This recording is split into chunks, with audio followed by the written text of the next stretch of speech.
برادران ملت اسلامی، السلام علیکم ورحمۃ اللہ وبرکاتہ۔ الحمد للہ وکفا وسلام علی حبیبہ المصطفیٰ، اما بعد فاعوذ باللہ من الشیطان الرجیم، بسم اللہ الرحمن الرحیم۔ وَلَن تَرْضَىٰ عَنكَ الْيَهُودُ وَلَا النَّصَارَىٰ حَتَّىٰ تَتَّبِعَ مِلَّتَهُمْ إلى آخر هذه الآية۔ صدق الله مولانا العظیم۔ بارگاہ رسالت معاذ صلی اللہ علیہ وسلم میں درود پاک کا ہدیہ پیش کریں۔ اللہم صلی علی سیدنا و مولانا محمد معدن الجود والکرم وآلہ واصحابہ الکرام وابنہ الکریم وبارک وسلم صلاة دائمة سرمدا ابدا۔ قرآن عظیم میں اللہ تعالیٰ یوں ارشاد فرماتا ہے، یہود اور نصارہ تم سے ہرگز راضی نہیں ہوں گے، اور قرآن نے جو کہا ہے وہ حق ہے۔ یہودی اور عیسائی تم سے کبھی بھی راضی نہیں ہو سکتے، حتی تتبع ملتہم، جب تک کہ تم ان کے دین میں داخل نہ ہو جاؤ۔ کچھ لوگ دوسروں کی رضا کے لیے، دوسروں کی خوشی حاصل کرنے کے لیے اپنے آپ کو بدل لیتے ہیں، لیکن آپ کیا سمجھتے ہو کہ تمہاری جی حضوری کرنے سے کوئی قوم راضی ہو جائے گی؟ قرآن کہتا ہے وہ راضی نہیں ہوں گے۔ آج کے ان حالات پر میں آپ سے ایک بات کہنا چاہتا ہوں۔ اللہ تبارک و تعالیٰ نے قرآن عظیم میں جو فرمایا وہ ہمارے لیے بہت بہترین گائیڈ لائنز ہیں، اس کو سامنے رکھ کر کے ہی اپنی زندگی کے فیصلے لینے چاہیے۔ حالات جو پوری دنیا کے چل رہے ہیں، مسلسل آپ دیکھتے ہوں گے، وقت کی سپر پاور کہلانے والا امریکہ کس طرح بار بار دھوکہ دیتا ہے، وہ سب کو پتہ ہے۔ صبح ایک اسٹیٹمنٹ ہے، شام میں ایک اسٹیٹمنٹ ہے، جو بولا اس پر کوئی قائم نہیں، اور ان کو بولنے والی بھی دنیا خاموش ہے، کیونکہ بڑے لوگ جرم کرتے ہیں تو لگتا ہے یہ فیشن ہے، اور چھوٹا آدمی تھوڑا سا پھسل بھی جائے تو بہت بڑا گناہ لگتا ہے۔ بڑی طاقتیں جو کچھ کرتی ہیں، دنیا اس کو فیشن سمجھتی ہے۔ وہ اگر ننگے ناچیں تو فیشن ہے، اور اگر وہ بغیر کپڑے کے بھی آئیں تو فیشن ہے۔ وجہ یہ ہے کہ وہ بڑے لوگ ہیں، پیسے والے لوگ ہیں۔ ہمارے ایک ساتھی تھے، وہ کہتے تھے کہ بڑے گھر میں، پیر صاحب کے گھر میں کوئی پاگل بچہ بھی پیدا ہو تو اس کو مجذوب کہتے ہیں، رال ٹپک رہی ہو، کچھ بھی ہو، کیونکہ بڑے گھر کا ہے۔ اور چھوٹے گھر کا بچہ تھوڑا ادھر ادھر پھسل بھی جائے تو کہتے ہیں پاگل ہو گیا ہے۔ تو یہ دنیا کا مزاج بنا ہوا ہے۔ بڑی طاقتوں کے اثر پر لوگ خاموش رہتے ہیں۔ آج آپ کے سامنے میں یہی عرض کرنا چاہتا ہوں کہ دنیا کی طاقتیں عوام پر بہت اثر کرتی ہیں، بہت زیادہ اثر کرتی ہیں۔ آپ یہ سوچتے ہوں گے جب الیکشن آتے ہیں، فیصلے ہوتے ہیں، ارے اس سے ہمارا کیا لینا دینا، ہم راجنیتی میں نہیں ہیں، ہم پالیٹکس میں نہیں ہیں، ہم سیاست میں نہیں ہیں۔ آپ یہ سمجھ کر کے بیٹھتے ہوں گے، لیکن میرے عزیزو، ہماری زندگی پر سب سے زیادہ اثر کرنے والی کوئی چیز ہے تو وہ سیاست ہے، وہ پالیٹکس ہے۔ آپ چاہو یا نہ چاہو اس کھیل کا آپ حصہ بنی جاؤ گے۔ کل کو جو طاقت الیکٹڈ ہو کر بیٹھتی ہے، ارے میاں وہ ہمارے زندگیوں کے روز مرے کے فیصلے لیا کرتی ہے۔ آپ سمجھ کر کے چلو۔ بہت سارے لوگ کہتے ہیں مولانا کو کیا ضرورت ہے سیاست پہ بات کرنے کی؟ میاں ہم بھی تو دنیا کا یہ حصہ ہیں، اور ہم بھی تو جس جگہ جی رہے ہیں وہاں تو سیاست ہی ہے۔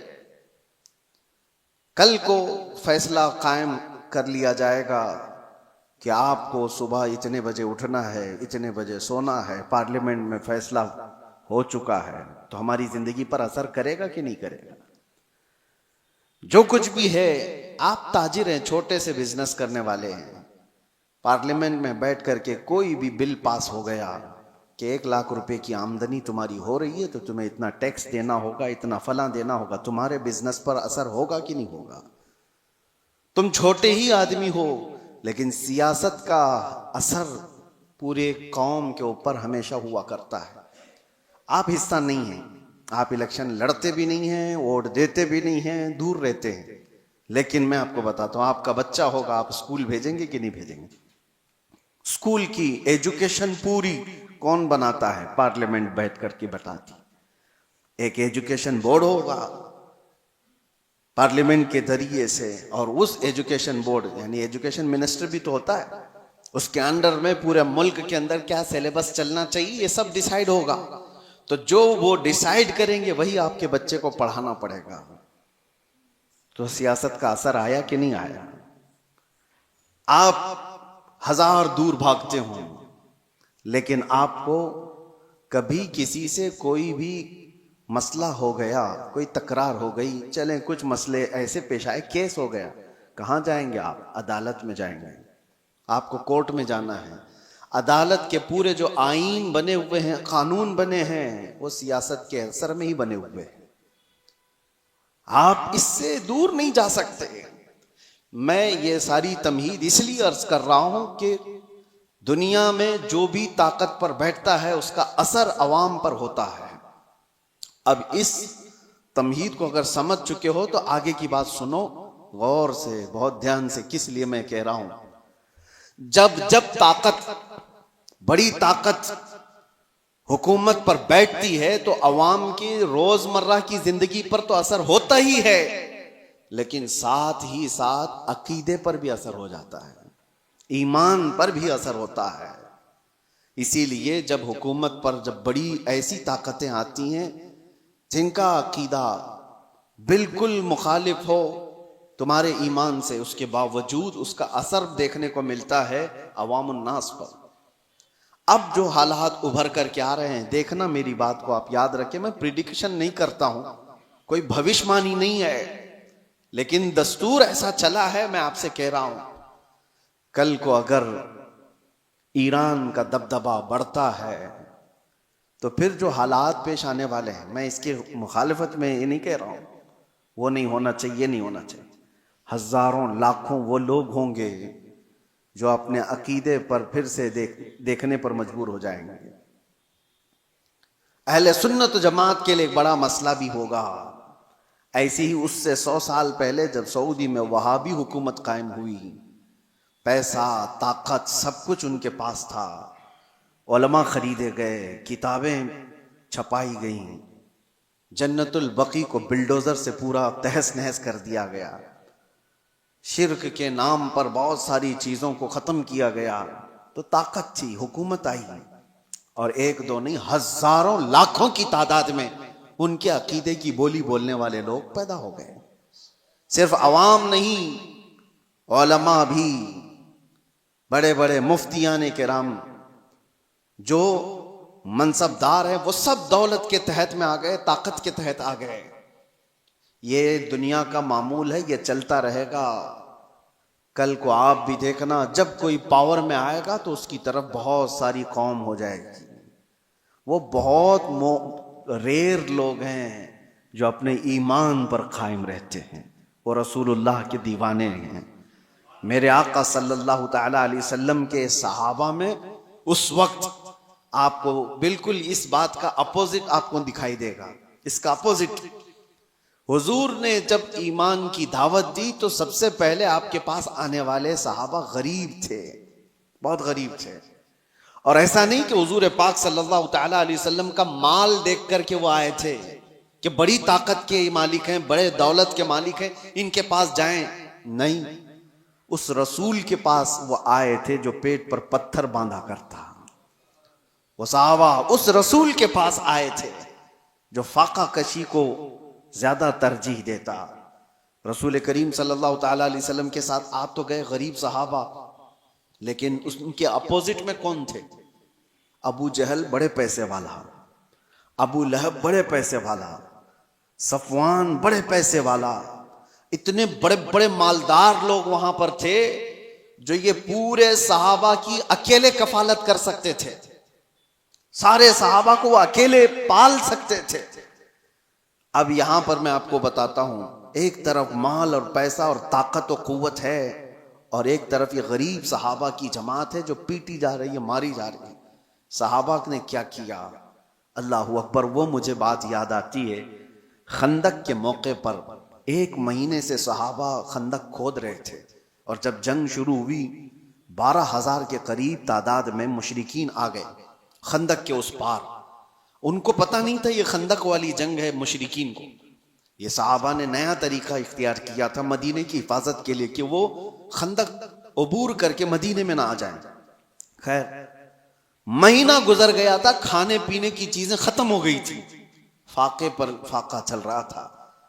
اس وقت سامنے والی جو فوج تھی وہاں سے تو روز گوشت بھوننے کی خوشبوئیں آتی، گرم روٹیاں ادھر پک رہی تھیں. وہاں تو پیسہ تھا، مال تھا، کھانے کی افراد تھی. صحابہ ادھر بھوکے ہیں، پیاسے ہیں. لیکن تاریخ میں آپ کھول کر کے دیکھو، ایک صحابی نے بھی رسول اللہ کے یہ کہا ہو کہ چلو ادھر کھانے کی لذیذ چیزیں ہیں، جا کر کھا کر کے تو آئیں، اس طرف انہوں نے چہرہ تک نہیں کیا. حضور پاک صلی اللہ تعالی علیہ وسلم نے ان سے کہا، اے میرے صحابہ، مجھے پتا ہے وہ گوشت کی خوشبوئیں تمہاری بھوک کو اور بڑھا دیتی ہوں گی، تمہارا صبر ٹوٹتا ہوگا، صبر کرو. صحابہ نے کیا کہا، یا رسول اللہ صلی اللہ تعالی علیہ وسلم، ہم روٹی اور بوٹی کے لیے اس جنگ میں آئے ہوتے تو یہاں نہیں ہوتے، وہاں ہوتے. ہم آئے ہیں صرف چہرے رسول کے لیے. ہماری بھوک کا علاج ہے مصطفیٰ کا چہرہ، ہماری بیماریوں کا علاج ہے مصطفیٰ کا چہرہ. اس دین سے ان لوگوں نے ایک بال برابر بھی بغاوت نہیں کی. لیکن وہ عوام کی بات ہے کہ جب جب طاقت کسی ایسے گمراہ کے پاس بھی آ گئی تو اس کی گمراہی کی تعریف کرنے والی ایک جماعت پیدا ہو جائے گی. ہاں ایک جماعت پیدا ہو جائے گی. ارے دور تو چھوڑو، ہمارے اس ملک میں کچھ سالوں پہلے ایک کانفرنس ہوئی تھی دلی میں، آپ کو پتہ نہیں ہوگا. اس میں بڑے بڑے علماء اور بڑے بڑے صوفیوں کو جمع کیا گیا تھا. اور کانفرنس کرانے والے کون تھے؟ کانفرنس کرانے والے ملک کے پرائم منسٹر تھے. مسلمانوں کی، صوفیوں کی، خانقاہوں کی کانفرنس کرائی گئی تھی. ٹھیک ہے، علماء بھی اس میں شریک ہیں، خانقاہوں کے گدی نشین اور گدھے نشین سب اس میں شامل ہیں. اور شروع ہو رہی ہے کانفرنس تو مجھے حیرت ہوتی ہے. قصیدہ پڑھنے والا کوئی مولوی قصیدہ پڑھتا ہے بادشاہ کی شان میں، خدا کرے کہ تیری عمر کو عمر خضر عطا ہو. یہ دعا دی جا رہی ہے. میں یہ کہتا ہوں میرے عزیزو، یہ سارا منظر ایک طرف، لیکن جو میں بات کہہ رہا ہوں، طاقت اور سیاست جب آ جاتی ہے تو بہت سارے لوگوں کے عقیدے پر بھی اثر پڑتا ہے. اس وقت اپنا عقیدہ بچانا یہ بہت بڑا چیلنج ہوتا ہے. آپ کیا سمجھتے ہو یہ جو فرقے پیدا ہوئے دین میں، یہ طاقت کے اثر سے پیدا ہوئے ہیں؟ جب سیاست پر، حکومت پر کوئی گمراہ بیٹھ جاتا ہے تو وہ اپنا عقیدہ سب پر تھوپنے کی کوشش کرتا ہے. معتزلہ کی جماعت آئی. معتزلہ ایک فرقہ ہے، وہ قرآن کو اللہ کی مخلوق مانتے تھے کہ قرآن فنا ہو جائے گا. بہت سارے ان کے عقیدے گمراہ تھے. جب وہ پاور پر آئے، خلیفہ بنے یا گورنر بنے، تو انہوں نے عوام کو اور علماء کو زبردستی اپنا عقیدہ تھوپا. اور ایک دور ایسا آیا کہ علماء ان کے حساب سے فتویٰ دینے لگے، ان کی تعریفیں کرنے لگے کہ یہ حق جماعت والے لوگ ہیں. بادشاہ اعظم ان کی تعریف میں قصیدے پڑھے جاتے تھے. لیکن میرے عزیزوں، پوری قوم کبھی گمراہ نہیں ہوتی. ہر زمانے میں حقانی علماء اور ربانی علماء موجود رہتے ہیں. معتزلہ کی جماعت پاور میں تھی، حکومت میں تھی، طاقت ان کے پاس تھی، علماء کی جماعت ان کے پاس تھی. لیکن اسی زمانے میں ہم دیکھ رہے تھے ایک مرد قلندر حضرت سیدنا امام احمد بن حنبل کو، امام احمد بن حنبل کو بادشاہ نے 100 کوڑے مارے تھے پیٹھ پر، اور اس کے بعد دوسرا آیا اس نے مارا، پھر تیسرا آیا اس نے مارا. کوڑے کس طرح سے مارے جاتے تھے؟ ان کی ریڑھ کی ہڈی جھک گئی تھی. امام ہے جن کو 5 لاکھ حدیثیں حضور کی یاد تھیں. وہ عام آدمی نہیں تھے. امام احمد بن حنبل جن کو رسول اللہ کی 5 لاکھ حدیثیں یاد تھیں. صرف اس لیے کہ وہ طاقت اور حکومت کے تحت رہ کر کے ان کی بولی نہیں بولنا چاہتے تھے۔ امام احمد بن حنبل کو ایک بار کوڑے مارنے کے ٹائم پہ ان کے دونوں ہاتھ یوں زنجیر پر باندھے جاتے تھے اور لنگی پہنے ہوئے ہوتے تھے، تہبند، ننگی پیٹھ پر جلاد کوڑے مارتا تھا، اور جب مارے جا رہے تھے ایک دن ایسا بھی ہوا کہ آپ کی لنگی، آپ کی تہبند نیچے اترنے لگ گئی، ڈھیلی ہو گئی، آپ کی آنکھوں میں آنسو آ گئے ہیں کہ کیا میں بے ستر ہو جاؤں گا؟ ایک عالم ربانی جو کوڑے کھا رہا ہے شریعت مصطفیٰ کی حفاظت کے لیے، تہبند نیچے گرنے لگی، آپ کو رونا آ گیا، کوڑوں کے زخم سے نہیں، درد سے نہیں، تہبند کے نیچے ہونے سے۔ اچانک دیکھا گیا دو ہاتھ غیب سے آئے اور ان کی تہبند کو کس کے باندھ دی، اور جو آپ کی آنکھوں میں آنسو تھے اچانک آپ مسکرانے لگے۔ جلاد پوچھتا ہے کہ ہوا کیا؟ تم تو ابھی رو رہے تھے اور ابھی ہنسنے لگ گئے ہو۔ اس نے اپنے ہاتھ چھوڑ دیے۔ امام کہتے ہیں تو اپنا کام جاری رکھ، تو اپنا کام جاری رکھ، تجھے جو کرنے کے لیے کرنے کے لیے کہا گیا کر، اس لیے کہ میں جس کے لیے کوڑے کھا رہا ہوں وہ ہاتھ میرے پاس آ چکی ہے۔ میرے عزیزو، آج کے بعد آپ کے ساتھ بھی یہ چیز آنے والی ہے، پاور اور حکومت۔ اس لیے کہ پچھلے آپ 10 سال پیچھے جائیں گے تو ایک جماعت تھی جو بار بار تبلیغ کر کر کے تم سے کہتی تھی مکہ میں ایسا ہے، مدینے میں ایسے ہے، آپ کیوں یہاں الگ کرتے ہو؟ مکہ اور مدینے میں پاور، حکومت جس کے ہاتھ میں ہے وہ چاہتے ہیں کہ پورا کا پورا اپنا عقیدہ پوری دنیا پر تھوپے۔ ایسا نہیں ہوگا، پوری دنیا پر وہی رنگ غالب آئے گا جو میرے مصطفیٰ نے پیدا کیا ہے۔ تمہارا رنگ نہیں غالب آئے گا۔ تمہاری طاقت جب تک رہے گی، تمہارا پیسہ جب تک رہے گا، بھکاری تمہارے مرید ہو سکتے ہیں، ایمان والے لوگ نہیں ہو سکتے۔ جن کا پورا ایمان ہی دولت ہے، جن کا پورا جینے کا مقصد ہی دولت ہے، ان کے عقیدے سے کیا سروکار؟ وہ کل کو کچھ اور ہوں گے، آج کو کچھ اور ہوں گے۔ یہ آپ کے لیے میں پہلے سے بتا رہا ہوں، آنے والے دور میں اگر کوئی اور بد عقیدگی پھیلتی ہے تو میرے عزیزو آج سے ہی اپنے گٹھریاں باندھ لو، تیری گٹھری تاکی ہے اور تو نے نیند نکالی ہے۔ اس لیے اے سنیو، تمہارے لیے چیلنج ہے، تمہارے لیے چیلنج ہے۔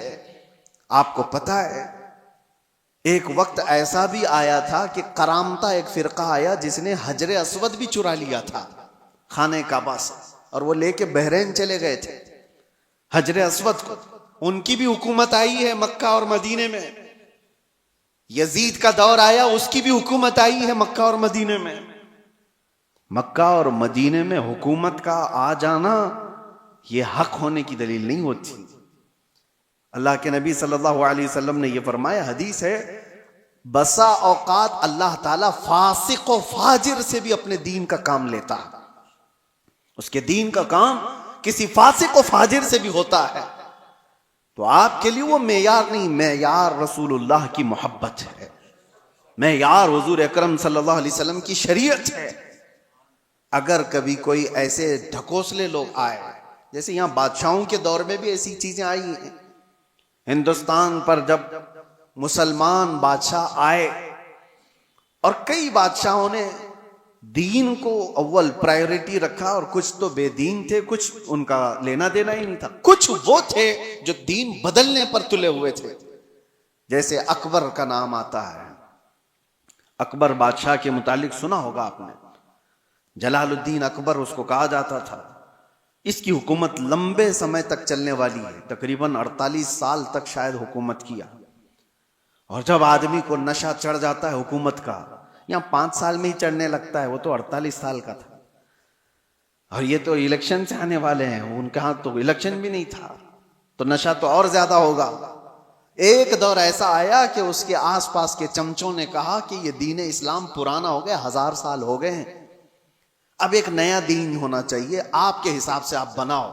کہا تم لوگ بناؤ، سارے لوگ مل کر کے۔ تو وہاں کے فضلہ خار جو تھے وہ سب تیار ہو گئے، پیسے لیں گے اور بنائیں گے۔ ایک نیا دین بنایا گیا۔ نیا دین کیا تھا؟ اذان کی جگہ سیپ بجائی جائے گی، اذانیں نہیں، سب کو ایک کرنا ہے، سارے لوگ ایک ہی جگہ پر عبادت کریں گے، اور مسجد بھی ہوگی اور ممبر پر مندر بھی ہوگی، وہاں پر مورتی بھی رکھی جائے گی اور مسجد میں نماز بھی ہوگی۔ یہ دین الہی اس کا نام رکھا گیا۔ اور حد یہ ہے میرے عزیزو، جو بات میں کہہ رہا ہوں، طاقت اور سیاست کا اثر عوام پر بہت ہوتا ہے، ہزاروں اور لاکھوں کی تعداد میں لوگ اس کے دین کو ماننے بھی لگ گئے، شروعات ہو گئی، کتنے مولوی بھی شروع ہو گئے کہ ہاں ایک ماڈرنزم ہے، نیا پن ہے، ہونا چاہیے، بادشاہ نے کہا ہے تو صحیح ہے۔ لیکن ہمیں یہ بات کہہ رہا ہوں نا، ہر زمانے میں گمراہ پورے نہیں ہوتے، حقانی علماء ہر زمانے میں اللہ تعالیٰ رکھتا ہے۔ ایک مرد قلندر احمد فاروقی سرہندی مجدد الف ثانی کھڑے ہوئے اور انہوں نے اس کی تردید کی، اور جگہ جگہ آپ نے اپنے بیانوں سے انکار کیا کہ دین الہی نہیں ہوگا، دین مصطفیٰ ہی ہوگا۔ تم نے نام رکھا ہے دین الہی، یہ اللہ کا دین نہیں ہے، یہ بادشاہ کا بنایا ہوا دین ہے۔ دین جو وہی ہے اللہ کا جو میرے نبی لے کر کے آئے تھے، اور اس دین کی خاطر جیسی بادشاہ کے خلاف بولنا آسان ہے؟ آسان ہے؟ آپ ان کی پالیسیوں کے خلاف بولو، ابھی دیکھو اٹھا لیں گے آپ کو۔ ہاں، کہنے کو دنیا میں ڈیموکریسی ہے، آزادی ہے، بولنے کی آزادی، freedom of speech, freedom of expression, پتہ نہیں کیا کیا چیزیں ہیں، لیکن وہ صرف اور صرف ان کے کتوں کے لیے، ان کے پالے ہوئے کتوں کے لیے فریڈم ہے پورا۔ اور تم کہیں سے، ابھی دیکھو میں کتا ہی بول دوں تو پھر مشکل ہے، اٹھا لیا جائے گا، نہیں تمہارے لیے نہیں ہے، وہ ہماری طبیعت کے ہمارے پالے ہوئے لوگوں کے لیے، وہ جتنا چاہے بھوکیں، کیونکہ ہمارے کھلائے ہوئے کتے ہیں، ہمارے پالے ہوئے کتے ہیں، یہ کسی کو کاٹ لیں تو بھی جائز، کسی پر بھونکیں تو بھی جائز۔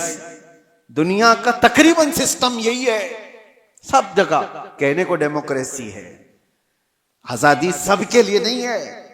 ہاں اگر ان کے آلوچک ہو کوئی، ان کو کرٹیسائز کرنے والا کوئی ہو، ارے وہ ایک جملہ بھی بولے تو اس کو پکڑ لیا جائے گا، اور ڈائریکٹ نہیں پکڑا جائے تو پھر تمہارے ٹیکس کی انکوائری شروع ہو جائے گا، مال کہاں سے آتا ہے، کتنا کماتے ہو، کون سا اکاؤنٹ ہے، E D who, I T ہو، سب جگہ سے۔ بہرحال دنیا کا یہ نظام ہے، ان نظاموں سے نہ ڈرتے ہوئے بھی اللہ کے ربانی علماء موجود رہتے۔ مجدد الف ثانی کو 8 سال تک جیل میں رکھا گیا تھا، صرف اکبر کے لائے ہوئے دین کی مخالفت کرنے کی وجہ سے۔ لیکن ہوا کیا، اکبر مر گیا، اس کا بیٹا جہانگیر آیا، اور اس کو جب بتایا گیا کہ جیل میں موجود ایک عالم ایسا ہے جو 8 سال میں 700 قیدیوں کو عالم بنا دیا، وہ وہاں پر بھی تبلیغ کر رہا ہے، آزاد کرایا گیا، اور اس کے بعد پھر اسی سرخ روئی کے ساتھ، عزت کے ساتھ مجدد الف ثانی دین مصطفیٰ کا کام کر کے گئے دنیا سے۔ ہر زمانے میں یہ ہوتا رہے گا۔ تو میں یہ کہہ رہا ہوں، جب طاقت کسی کے پاس آتی ہے، ایسے گمراہ کے پاس، تو شیطان اس کے ذریعے سے پورے دین کو خراب کرنے کی کوشش کرتا ہے۔ اور ایسا عیسائیوں کے ساتھ بھی ہوا، یہودیوں کے ساتھ بھی ہوا، کیونکہ عیسائی پہلے جو تھے، حق جو علماء تھے، یہودی بھی، ارے وہ اللہ تبارک و تعالیٰ کی کتاب تورات کے ماننے والے تھے، موسیٰ علیہ السلام کی شریعت کے قائل تھے، لیکن جیسے ہی کسی کے پاس پاور آیا، شیطان اس کے سر پر سوار ہوا اور اس کے ذریعے سے گمراہیاں شروع کی، تو یہودی اس کے پیروکار اس کے طرف چلے گئے۔ عیسائیوں میں بھی ایسے ہی ہوا۔ 2 طریقے سے شیطان گمراہ کرتا ہے، ایک سیاست کے ذریعے سے اور دوسرے علماء کے ذریعے سے، اور یہ دونوں کا کمبینیشن ہوتا ہے۔ کیسے؟ سیاست جب پاور میں ہوتی ہے، طاقت، حکومت، وہ خریدتی ہے کچھ علماء کو، اور ان کے ذریعے سے جو کہلایا جاتا ہے وہ عوام پر اس کا اثر پیدا ہو جاتا ہے۔ حتیٰ کہ میں دیکھ رہا تھا ایک انٹرویو کو، حیرت ہوتی ہے، آپ کے پاس بہت ساری چیزیں آتی ہیں، سائنس پروون ہے، سائنس پروون ہے، کیا ہے مطلب؟ کچھ کھانے پینے کی چیزیں آپ کے پاس آ رہی ہیں، یہ کھاؤ، یہ ڈائٹ بہت ہی عمدہ ہے اور سائنس پروون ہے، سائنس نے اس کا سب سرچ کیا ہے اور ساری چیزیں اس پر سروے ہوا ہے، اور بڑے بڑے سائنٹسٹ نے اس پر مہر لگائی ہے۔ تو عوام اس کو ہاتھوں ہاتھ لے رہی ہے. ارے سائنس پروون ہے، یہ سائنٹیفک اعتبار سے بھی اس ہیلتھ کے بینیفٹ ہیں. میں دیکھ رہا تھا کئی سائنسدانوں کو تو حکومت خرید کر رکھی ہوئی ہے، بڑے بڑے پیسے والے لوگ ان کو خرید کر کے رکھے ہوئے ہیں. ارے چاہے کچھ بھی کچرا ہو، تم کہہ دو کہ میں نے ریسرچ کیا ہے، میں نے سروے کیا ہے 1.5 لاکھ لوگوں پر اور اس کا اثر یہ آیا ہے، اور اس کے بدلے میں تم جتنا پیسہ لے لو. سائنسدان کو پیسے دیے گئے اور اس نے ایک بات کہہ دی کہ یہ سائنس پروون ہے. لاکھوں کی تعداد میں لوگ ہاتھوں ہاتھ خرید رہے ہیں. ارے بازار پر بھی اثر ہے ان کا. تمہیں کچرا بھی کھلانا ہو تو کل کو یہ کہہ دیا جا سکتا ہے سائنس پروون ہے، کیونکہ جاہل ہے کچھ بھی. تو سائنسدانوں کے ذریعے سے اگر مارکیٹ پر قابو پایا جا سکتا ہے تو علماء کے ذریعے سے کیوں نہیں پایا جاتا، جن کی آستھا لگی ہوئی ہے، تعلق لگا ہوا ہے. تو میرے عزیزو، آخری بات کہتا ہوں، مجھے یہ بات اس وقت پتہ چلی جب میں لوگوں سے رابطے میں نہیں تھا. آپ سمجھ سکتے ہوں گے کچھ ایسے علماء کے چہرے سامنے آئے، اللہ اکبر، جو ماہانہ تنخواہ لیتے ہیں صرف اور صرف بڑی طاقت کے حساب سے لکھنے پر اور بولنے پر اور قوم کی مخبری کرنے پر. نامور لوگ ہیں، پڑھے لکھے لوگ ہیں، تنخواہ ملتی ہے، بڑے بڑے طاقتوں سے پیسے لیتے ہیں، اور سامنے ہمارے چہرے آئے، زمین کے پیروں کے نیچے سے زمین کھسک جائے کہ یہ تو اتنے اچھے چہرے دکھے جاتے ہیں. ہاں، اسی لیے میرے عزیزو کہ ان کی قلم سے، ان کی زبان سے لوگوں پر وہی چیز ڈالی جائے جو حکومت چاہتی ہے. آپ کو پتا ہے اندرا گاندھی کے زمانے میں نس بندی کرنے کا فیصلہ کر لیا گیا تھا پاپولیشن کنٹرول کرنے کے لیے، کہ مردوں کو بھی جو ہے نا نس بندی کرا دی جائے، یعنی ان کو بچے پیدا ہونے کی صلاحیت ختم کر دی جائے. لیکن اس میں مین مسئلہ آتا تھا تو مسلمانوں کا. مسلمانوں کے یہاں حرام ہے، نہیں مانیں گے تو کیا کیا جائے؟ مسلمان مانیں گے تو کس کی حکومت کی تھوڑی نہ مانیں گے. یہاں جتنے بھی ڈاکٹر ان کو بتا دیں یہ فائدے ہیں وہ فائدے، تو بھی نہیں مانیں گے. ایک بڑا طبقہ ہے جو اپنے دین پر قائم ہے، اور دین کو منوانے کے لیے تو علماء چاہیے. تو یہ سیدھے مدرسے گئے، بڑے بڑے مدرسوں میں، اور فتویٰ لیا، وہاں سے فتویٰ لیا بڑے بڑے مدرسوں سے کہ ہاں حکومت وقت کے حالات کے اعتبار سے جائز ہے، بند کرا سکتا ہے آدمی. کئی علماء فتویٰ دے چکے، لیکن اس کے بعد بھی ہندوستان پر اثر نہیں ہو رہا تھا، کیونکہ حکومت نے دیکھا تھا کہ ان کے اوپر زیادہ اثر بریلی کا ہے.